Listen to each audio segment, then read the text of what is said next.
You searched how to buy shares of Ariston Holding N.V, a company in the heating and home comfort sector that trades on CBOE EU under the ticker ARIS.MI. This video is for educational purposes only and is not financial advice.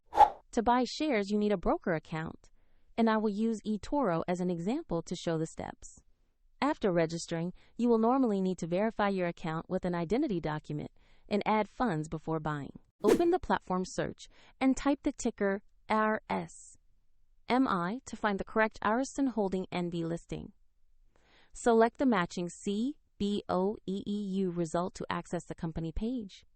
On the asset page, review basic company information and the price chart to confirm it is the correct Ariston Holding N.V.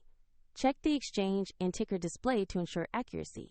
Tap Investor Buy, enter the amount you want to allocate, then review the order details and confirm the trade. If the market is closed, the order may execute when it reopens. And if you lack sufficient funds, the platform will prompt you to add money before final confirmation. Once completed, your open position will appear in your portfolio where you can monitor it. A link to eToro is in the description if you want to visit their site for more information.